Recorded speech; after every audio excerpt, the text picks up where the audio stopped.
Um, Being recorded already. just started. There you go. Um, Karen, how are you? What are you looking forward to? So did you say? Yes. Yes, all good, thank you. Yeah, but looking forward to it. I've not had much time to spend too much time on the exercise yesterday. I must admit, our department's been really, really busy for the past few weeks, bringing on two new systems, and yeah, just been a bit manic. So trying to fit your time in. Yeah, bless you. I appreciate that. But if you've managed to look at it, that's good. I have indeed. I've made notes, and yeah. Great. Well done. That's great. And Sarah, how about you? How are you doing? Well, I'm on top of the world. You might want to ask Will why, but Arsenal won the league. ah, Yes. I've been all my feed's all clogged up with all these Arsenal supporters. Will, are you an Arsenal supporter as well? We are in our house. Will, do you think we could put it on Celebration Corner at the All Staff meeting, please? Oh, you're a funny one, aren't you? Ah, We are supporting you at the bottom of the league, though, all right? We Oh, were hoping you're going to stay up. I can't sure you believe you're are. down there. Will, who do you support? Spurs. Yeah, oh, Yeah, we're at the well, other end of the table, unfortunately. bless them. Anywho, I'm a yeah. Liverpool supporter, so I'm not having as much fun as I have done in previous No, years. yeah, Been a bit up and down, but not too bad. yeah. Amazing. So, what are we looking forward to? Has anyone got any nice plans coming up as the weather turns bright? What are people planning to do?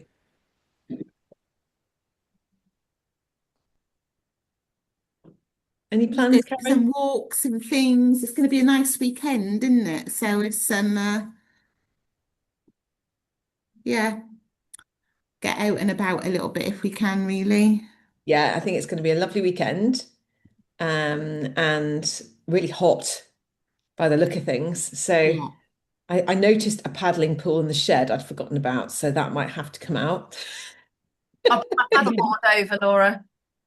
Sorry. I'll bring my paddleboard over. Mine's Probably paddleboard. as big as the paddling pool. I know, yeah. Well, James is a teacher, my husband, and they had muck-up day recently where the sixth form and the sort of fifth form and the sixth form were leaving for their exams, when they do sort of their last day in school. And it was a freezing cold day, but they decided to blow up a paddling pool, fill it with water, put their Speedos on and their goggles. As everyone was coming in at 8 o'clock, there were three lads from the sixth form on muck-up day swimming in a paddling pool, covered in goosebumps. That was quite a fun trip. But yeah, so we're going to have to stay cool next week. I've gone out and bought some nice, cool cans of Rio and things to get in the fridge. So barbecues. Yeah, it's going to be good. Any time off? Larissa, have you got time off with the girls next week? No. Leave them to it. Basically, no, I've just booked out all my holiday allowance over like we had 2 weeks off at Easter, summer, Christmas. But my husband's been away for 2 weeks, so he's got loads of uh extra days. So he'll be off next week. I'll leave him to it. Perfect. That sounds nice. So hopefully you can come home to a nice home cooked meal or a barbecue. Yeah, that's really stretching it. Leave, leave a note, Lara. Leave a note on the breakfast bars is what I do. One thing. Chicken in the fridge with a big smiley face. I'll be home at 5:30. Rich, how about you? Anything fun coming up? I am off next week. I was also away where Larissa's husband was, so we're going camping, so I'm glad the weather's looking good because otherwise we were going to be freezing if it was like this week. Amazing. Where are you going? Devon. Okay. Okay, Um, bit of beach time maybe? yeah, I can't even remember. Um, Okay. but I'll find out when I get there. But yeah, Oh, well, lovely. that's going Oh, to be good. excellent. Yeah, that's really great.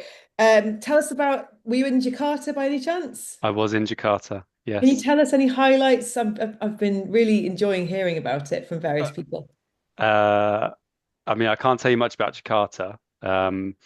because I was in a hotel and left it twice in 10 days, which is fairly standard. Very good, 156 nations represented in one event. So the most global space I've been in across all Christian traditions. That was awesome. Um, lots of good stuff. I'm very tired this week. Yes. But yeah, it was really global Christianity when it comes together like that is remarkable. What were you left with? What was a takeaway? What did you take from that? 156 nations. I mean, that's got to be one of the biggest global conferences ever. Um, well, it's the uniqueness of Bible societies around the world. Yeah, absolutely. And it makes me think about the roots of Christianity and how it has translated into so many different culture. There's a missiologist called Lamin Sanneh who talks about at the heart of Christianity is translation. God translating himself in Jesus, and you kind of just see that then carrying on as it is expressed across all of these myriad of cultures. So that's one of my takeaways, is that sense. Yeah. Translation differences within, there's that unity of what's believed, but there's these different ways it's expressed or different ways it's seen. Yeah, different ways it's expressed, different ways it's experienced. Yeah, just yes, very, very varied. Mm. And not all that variety is fair either. So there's high levels of disparity and unfairness, and that's hard too. Mm. Mm. Yes. So it also makes you thankful for what you have, Yeah. maybe guilty for what you have at the same time. Yes, there's such the world's not a fair place. Yeah. Yeah. So then that counters my point. Like, so what's Jesus Yeah. been doing? Or what have we been doing as his followers? Yeah. Yeah. That the world is still so unfair. So yes. Rich, that's so good. I think that does definitely tally with the quality of humility that we're going to be looking at today. And that's one that's been jumping out really in our preparation and in what we've been doing with the other group as well. I've just finished a book called Everything is Tuberculosis, which I'd really recommend actually on the same theme about inequality. Claire and I are part of a book club and we read it for book club and we had a brilliant discussion, didn't we, Claire, on Friday evening? But again, that same sense, Rich, of, where the TB is, the medication isn't, and where the medication is and the vaccinations are, the TB isn't. So that sense of inequality in the world. And actually, if we were to take the Bible verse, the mindset for today, if we were to sort of take it as authority and if we were to live it out, I think that would make a real difference to these issues that we're discussing today. So what does it say in Philippians 2, verse 3 to 4? Do nothing out of selfish ambition or vain conceit. Rather, in humility, value others above yourselves, not looking to your own interests, but each of you to the interests of the others. Okay, just have a look at that then and think, what might the world look like if rich Western Christians actually considered how perhaps the other half live, what they don't have, and what priorities, and how might that help us to feel content as well with where we're at and what we've got. Okay, so not looking to our own needs only, but each of you to the interests of the others. As you know, we always map tools to one another. So the caveat for that is this, that if we aren't looking after ourselves, if we aren't getting what we need, and if we're burning out, going under stress and burnout are real things in the Western world in particular, comparison, clicking, rushing, those things are not healthy. So when we talk about considering others more valuable than ourselves, we're not saying neglect self-care.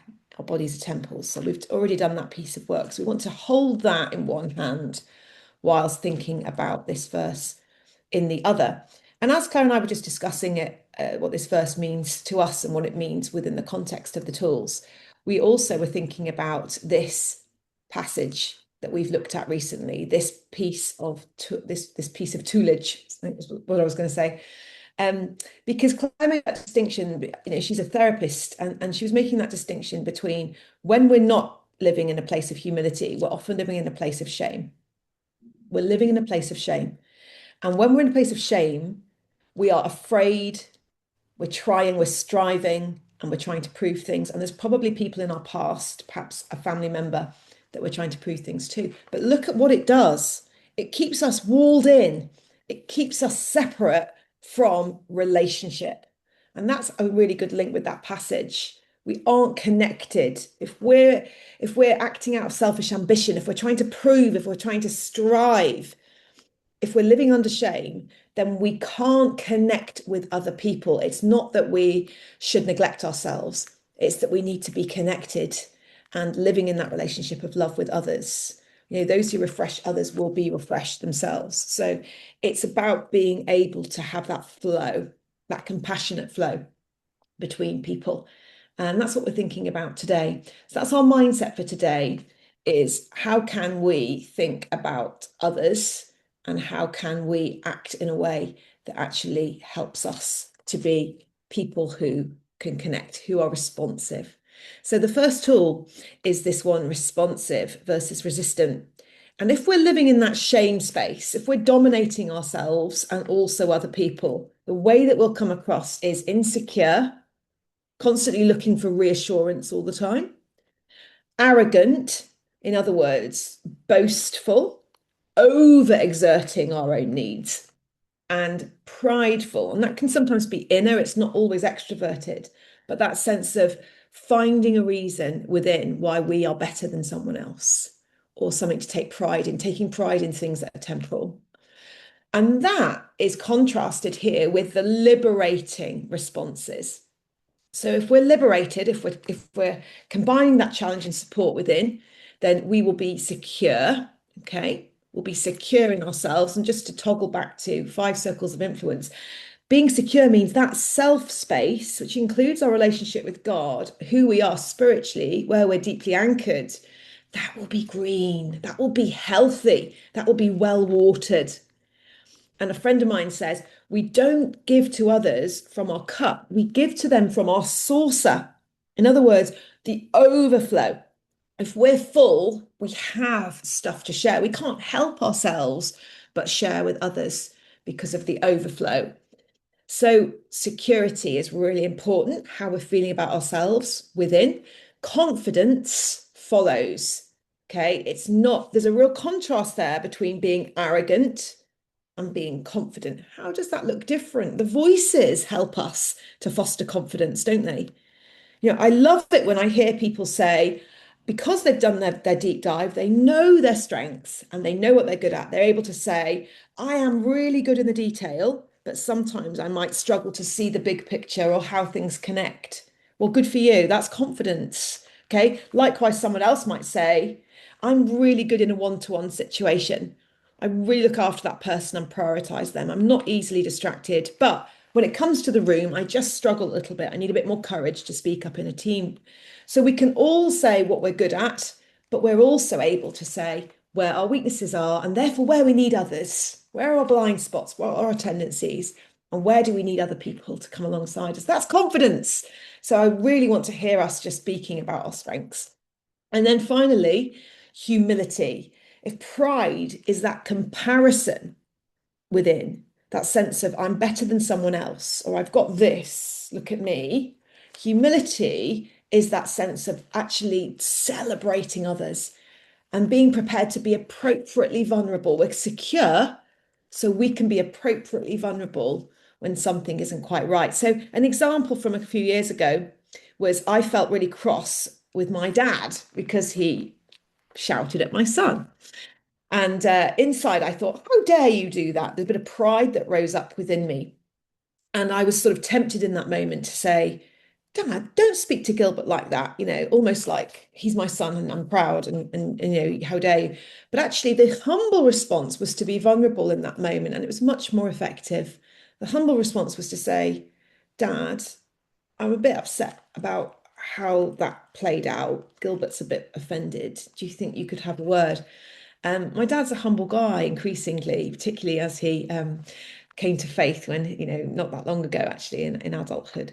And he was able to say, "Oh, I really shouldn't have done that," and it just meant that it was easily resolved. Gilbert was only too happy to accept that apology and to recognise that he had been annoying, and everything was fine. So thinking about how we can transition in a moment, but also capturing today, which of those pairings is most significant or relevant to you today? Is it insecure, secure? Is it arrogant and confident? And is it prideful to humble? Claire, do you want to add anything on that tool? Anything to add? No, I don't think so. I mean, we just had a bit of a chat yesterday about if someone is being resistant, quite often it's not just because they're resistant to the specific thing that you're saying to them if you're giving them a critique. It's because they're making that mean something about themselves more than the point that you're making. So it's, yeah, worth being aware of that. Really good. They're taking it personally, aren't Yeah. they? Yeah. That's what you're saying there. It's really good. And also, we heard from Stuart yesterday that humble literally means Humility. grounded. Yeah, humility means earth. It means earth. It means grounded. So that sense of, not sort of being blown up with a big head, floating off into the sky, but actually being grounded on the earth as someone who's humble.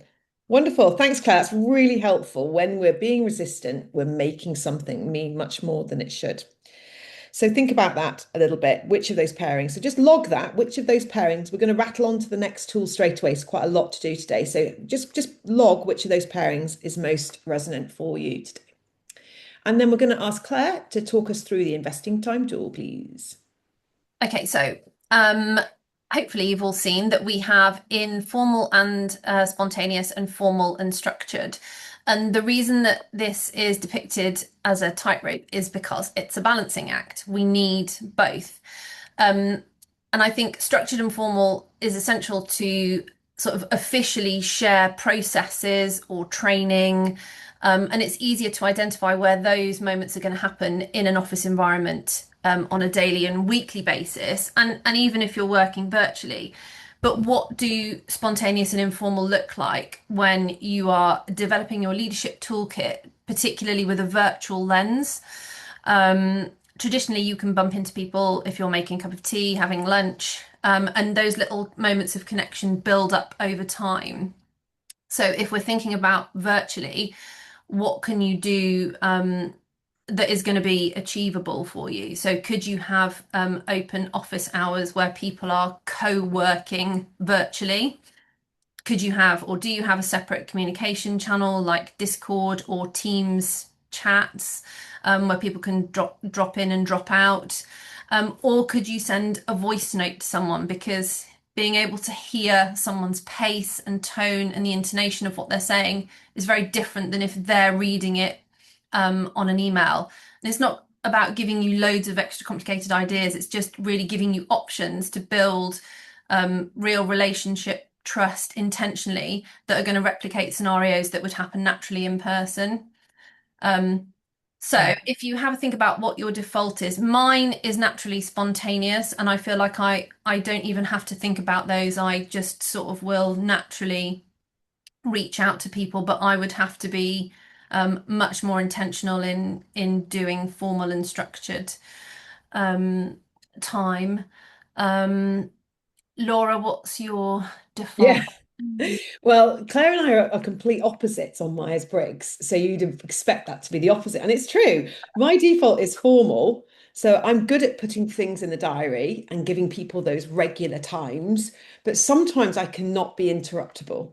I'm quite good at sort of getting my head down, getting on with it. I remember when I was the head of department at school and being interrupted, especially if I had a stack of marking to do, could be quite frustrating. I wish I had the gears back then. So I'm looking at you as team leaders, knowing when to block off those fifth gear times. It's really important for you to say, if you have anything you want to contact me with, that's great.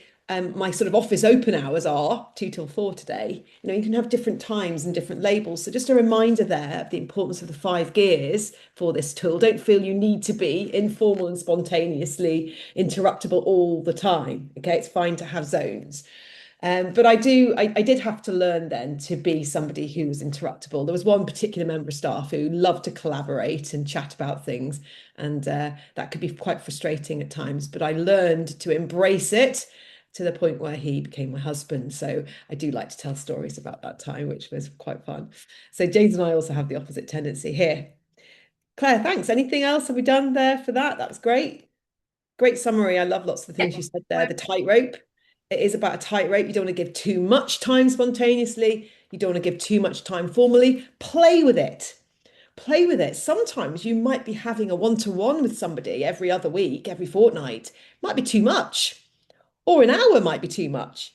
So you might want to cut it down a bit. Or there might not be enough in a particular season. You might say, do you know, while we're doing this sprint, let's meet up a little bit more often formally. So play with it. Don't get into those habits and rhythms and grooves without bringing your mind to it and without looking again and thinking, actually, let's review and let's see if that's still needed. You might be able to free up some time for yourself in that space. Okay, so could you take a screenshot, please, of the breakout questions?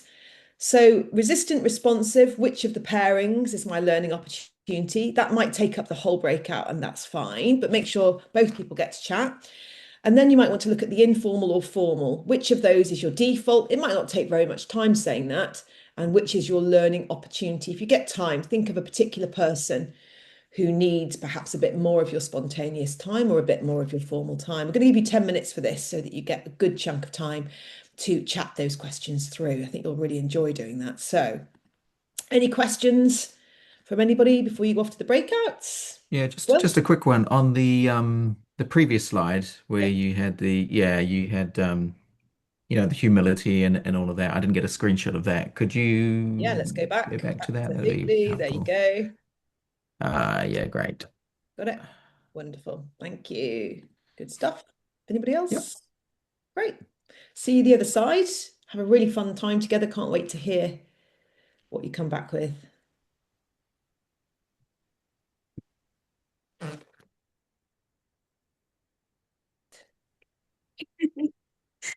Because you're on such good form and you're so bubbly, you want your energy. We were Look at just talking that. about when the breakout room comes out, or we'll wait till we come back because you've usually started before we join. But you'll pick on us regardless. Straight in. I knew who I wanted. It was you. So I liked your illustration about the prideful and the humble, and I think sometimes I can be a bit like that with the team and something that I have to learn from. And I sometimes think it's a bit like if they haven't done it how I want it done. And as a manager, I've got to learn that not everybody does it exactly how I want it. You know, there's ways to wash the plate up, isn't there? And just because they're not doing it the way I want to do it, as long as the plate's washed up, does it really matter how it's done? And I've got a lot of learning as a manager on that situation, especially with a team of men. And I liked sometimes I'll just poof it and I go and say, why have you done it that way? What? And then I've had to go back and say, hey, I'm sorry. I should have approached it like this. And that's quite a big learning curve for me. But I'm getting there and I'm less of the jumping in because I'm trying to let them sort it, let them sort it. So that is so good. I love that self-awareness. I love that you're going back and that you are reverse gear. You know, I'm sorry, I shouldn't have done it that way. Because that when we have to do that, it trains us to do it differently next time. I'm just going to show you very quickly as a sort of value added on the call today, a contrast between two different types of people. And I think what I'm hearing there, Sarah, is the J preference. So with Myers-Briggs, our voices map onto the Myers-Briggs types. And the J preference sets a target, sets a goal or a deadline, and then has very clear steps that deliberately, methodically lead to that deadline and delivery. And so the J is amazing at being able to set out a plan and to stick to the time limits and to be focused on the task and getting it delivered. But the weakness of the J is we can be blinkered.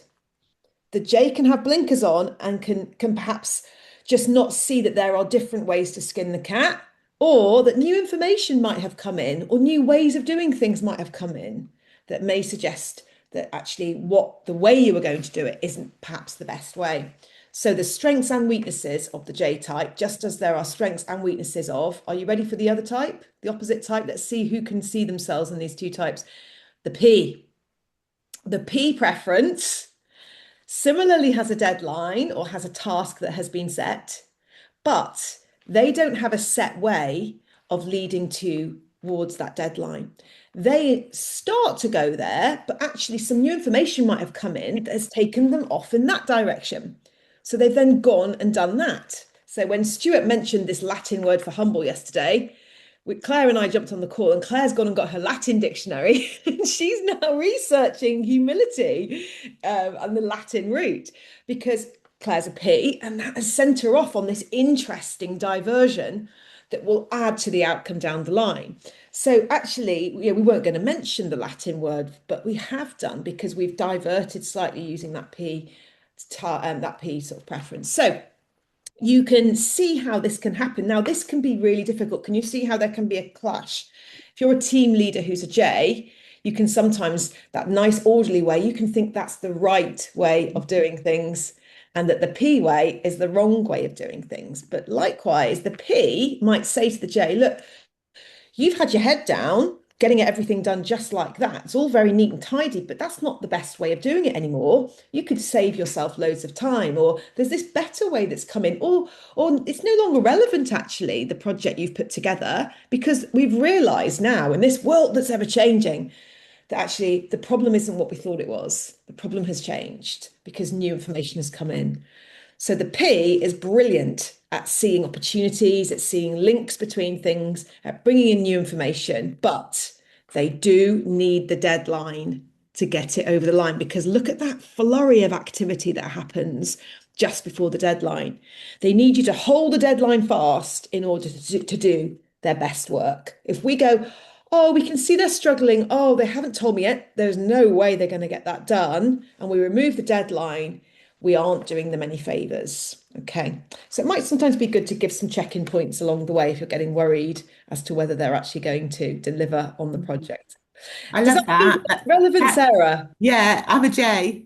Yes. So I love that as how I do, and it's really explained a lot. So thank Good. you. Well, that's what these calls are for. They're to sort of process and then add a bit more layers as well. But if you have the P's around you, it can be helpful to know. Claire, yeah, you're going to say. No, I was just going to say, I feel like that image is like a visual of what my morning getting the kids ready looks like. It's like them kind of, we are meandering around and wafting about, and then there's all this like frantic teeth brushing, hair brushing, like, oh, Yeah. quite funny.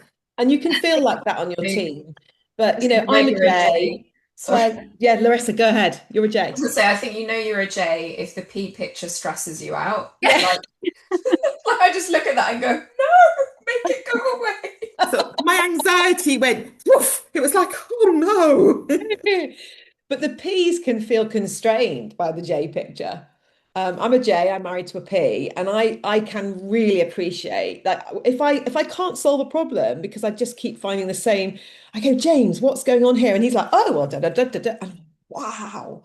So sometimes I think that P brain can feel constrained by the J. So I want to be a bit more P and James wants to be a bit more J. So I think it's just good to be aware. Perhaps show your team that diagram if you want to. Let me know if you want the slides afterwards. I'm sure you can find them online anyway if you want to do that, find them at another time. So thank you, Sarah. We went down a little rabbit hole there, but it was a good rabbit hole. Rich, let's go to you next.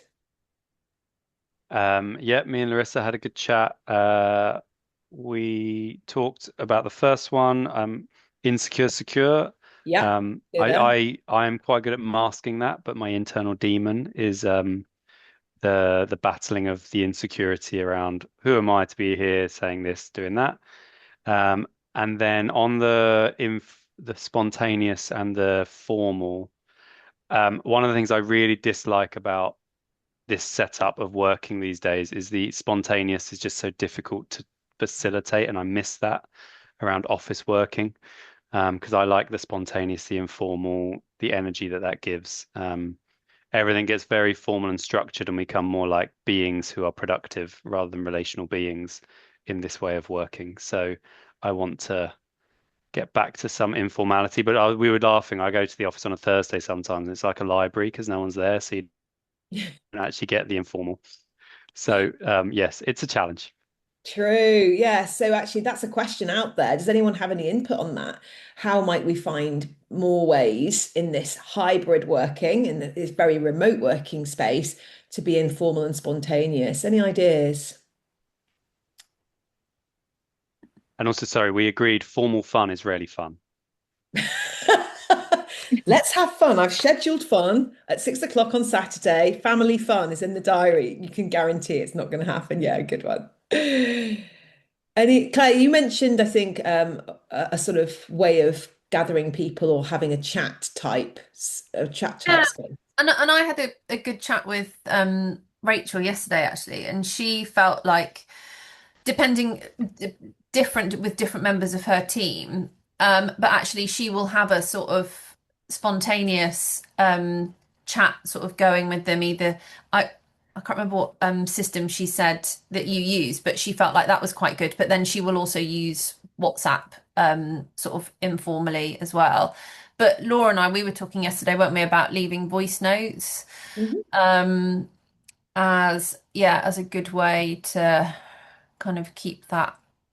I don't know, I think it just feels a bit lighter, doesn't it, than I think it's so important. I think that's really good. I think with clients, particularly for me, the email is where you kind of do the kind of formal stuff and the scheduling of the formal, but being able to be on WhatsApp with them as well and just throwing out, I thought of you. Here's a great podcast, continuing what we talked about the other day. Like you say, voice notes back and forth. It's a lot more fun as well. Feels a bit more fun. While I'm just boiling the kettle, I listen to their voice note, leave them one back. So think about how you might be able to work that in. I was talking to Steve Cockram recently, and he was saying that in this AI world, it's more and more important than ever that we have those informal, personal connections with people. Text messaging. People have literally stripped everything back and gone back. In marketing, they've gone back to texting people. Because the only way you really know you're talking to a real person is if you are texting them or you're on a WhatsApp call or it's that personal touch has become more important than ever. So think about how that might work within your team or within the people, the shareholders that you're working with on a daily basis. Great. I think time for a little bit from Larissa on this. Yeah, I think Rich and I were kind of saying it is difficult to have formal fun. I think it's good so we have like teams chats, and I find particularly with a couple of people in my team, they just want to have like light-hearted, sort of almost ridiculous conversations on chats of kind of, hi, how's your day? And then they'll bring up something, and I know that for both of them, sometimes it feels a bit like to me, oh, I just need to crack on with this thing. Whereas I know that actually one of them particularly actually prefers to communicate like that than on a face-to-face. So when I go in the office and I'm like, hi, how are you? It's almost like they feel a bit awkward talking to me face-to-face, whereas they'll like go for it if you're chatting with them. So it's kind of finding that method of communication, isn't it? I think that sort of works for people, so you feel like you're getting to know them kind of on their level. And we in our fundraising team, we have team lunch once a month. So like we all bring food in, and like sometimes we theme it around, I don't know, different things like Taco Tuesdays or baked potatoes or pizza or whatever. But actually that's become like a really nice thing to do once a month, that we know we just all going to go in and then we'll just sit around for an hour chatting with each other. And although that is structured, it's also sort of spontaneous, so it kind of fits both briefs, I think, which is nice. Really good. Yeah, really good. And once again, that overlap with the gears, that third gear time is what it is. And that third gear time, you might kind of schedule third gear time, like a lunch, but within that, there's lots of opportunities for spontaneous, informal connection. So they're great. WhatsApp groups are also a great way, because then those who want more of that back and forth can get on with it. And every so often you can kind of like put a heart emoji or throw in a nice comment, and you're still there. You've created the space, but you don't necessarily have to be pulled into it if you don't want to. But if it's energizing for you, then why not? Okay, we're going to go in a minute to a 5-minute breakout, if that's okay, Claire, because we're going to think about your next step. So, just as we normally do, this is really important here. What is a small pattern change I can make to address the problem that I've highlighted or that these two tools have highlighted.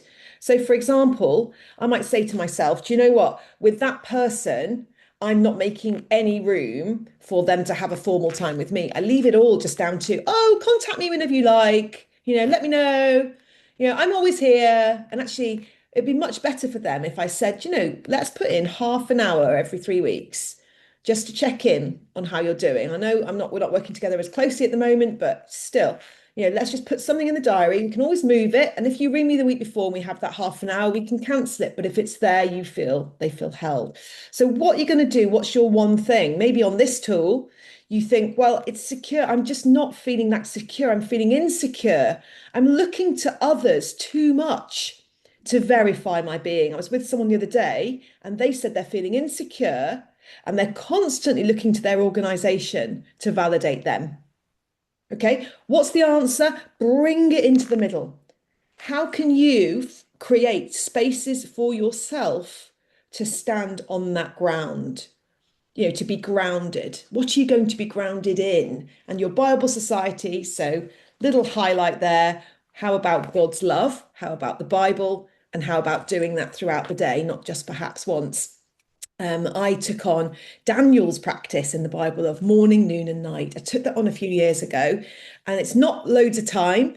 I just do a bit of time with God that's a bit more chunky in the morning. At lunchtime, I might just read a page of a devotional, something inspiring. And then in the evening, I kneel by my bed, just have a couple of minutes, reviewing the day, praying for godchildren, and so on. So be thinking about that. Be thinking, how might I just bring myself a bit more support to ground myself and to build my security? Because the others will flow from that security. Confidence and humility will flow. So we're not showing up in that resistant way. So that's an example. So think of a small pattern change that will make a difference for you. Okay. And then share it with the people you're with. And don't forget, execution involves, when am I going to do this? What's that time that works for me? Or who is the particular person that I might need to put in some formal or informal time for that tool?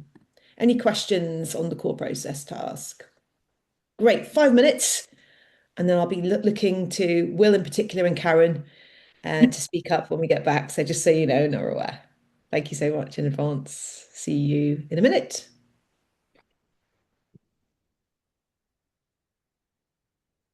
Yeah. Hi, everybody. So as expected, let's go to Will first. Of course. I'll just check, am I not muted? No, I'm not muted. Um, the guys in the group will know why that's kind of funny. I was talking and I was on mute, and Oh. it became apparently a tactic to avoid being engaged in this conversation. We could just lose all communication. But anyway, that's an aside. So I did think, not just for myself, but for my team at work. I tend to have sort of an open door policy, so people know they can approach me, and they also know that they're not going to necessarily get an immediate response because, we're respectful of each other's time. But I just shared, there's one team member I've got who does operate in a different way to, I guess, the rest of us. For example, I've called an impromptu meeting this afternoon at 2 to review, go over this document that I need to send back to Stuart tomorrow. It's quite an important document. Anyway, she came back. It was for the whole team. She came back and she's quite stressed because she's got back-to-back meetings and it's just not a good time for her. So, what we did instead in this particular case is scheduled a sort of a one-off meeting, just her and I, a one-to-one, which works really well for her because then she feels she's got space to be able to actually, give us some thought, and come prepared. Otherwise, at the moment, she'd be quite overwhelmed by it. So it's just having that sense of understanding, I guess, Mhm. that we all do work in different ways, and I can still get the best out of her. She'll feel she's contributing her best, and it's still within the deadline, if you like. So, it all works out. It's just Mm. adapting slightly, a bit of flex to accommodate. people's preferences when needed. I mean, obviously, if I absolutely had to have this person join, there'd be understanding. I mean, it was a request. It wasn't, no, I'm not going to be there. It was like, would you mind if? So I think under that circumstance, it was perfectly acceptable. And yeah, so it's just a way that of, just that flex, I think, Yes. around, different communication styles and things. Yeah, really good. So that's a really good example of good practice, isn't it? Is to say, there may be that spontaneous thing happening, or I may suddenly go, let's call a meeting, but aware that some people will be really energized by that, and other Yeah, people will perhaps feel a bit drained by that. So just exactly. Yeah. sounds like you handled that well. Great, thank you, Karen. Have you got a next step? Yeah, one step I was thinking about is again, I've got an open door policy. Your team know they can contact me via Teams any point. Um, and one thing I definitely don't do is sort of block out time for myself. And I think it's important that you both can do that. And again, we were just talking with your team, sort of Sarah, about sort of empowering your team to do more, trust in what they do. Um, yeah, so that's my next step is sort of blocking out time. Um, yeah. Really good. So I was just trying to find then a slide. Tracy at Giant, who you know from all the altitude calls, she sends us every so often emails, and it has the title Office Open Hours. Okay. And that's when she's just there and you can buzz in, we can just turn up. And she'll let you into the meeting room, as she might deal with someone's query, and then she'll let you in when she's got a moment. And I've used it a couple of times, and she's just very happy to see us. And it's really nice because I know I'm not interrupting her, because she's sitting there hoping people will pop in and she can solve their problems, and she loves doing that. So that's quite a nice little idea as well. Might be It is. something one or two might find it would be helpful to try. So either way, you can either have office open hours. This is when I'm sitting there hoping someone will drop in and say hello, and we can chat about whatever you want to chat about. But I might not be able to give you the whole hour, but I'm available at that time. And likewise, you can do the other thing. You can say, this is when I'm not, office isn't open. I'm in Yeah. focus mode if you're using the gear language with your team as well. So don't forget to put that in. That fifth gear at the right time can save you hours of just trying to shuffle around in the evening and get that really important thing done because you've just been firefighting all day. When if you just done an hour and a half in the morning when you were fresh, you'd then have the rest of the day to relax and almost enjoy the bit of the firefighting and the emailing because that big thing's done. Good. Anyone else? So Sarah, do you have a next step from today? Yeah, so I thought I'd try and go with the P, let them do it in their own way without me doing the judging bit. And that'd be hard, but I feel that's something I think I can bring out in the team a bit better because of the way we all work. So I'm going to practice that and not Excellent. sort of be on them, but it's got to be done this way. It Excellent. doesn't really matter how plate's dried as long as it's dried. Love it. The P likes to be told what you need doing, but doesn't want to be told how to do it. So just give them the deadline. So I don't mind how you do it, because they like to be creative along the way, but obviously offering them Yeah. help and support if they need it. So Sarah, that's great. Well done. That's great. Well done, everybody. Great work today. They're two quite complex tools, but pop them in your toolkit. You never know when you might need them, and keep going. Have a great couple of weeks. We'll see you soon. Thanks, Laura. Thanks, Thank Claire. Thank Thanks very you. you. much. Bye. Bye. Bye. Well Thanks, done. bye. Doing great. You're doing brilliantly.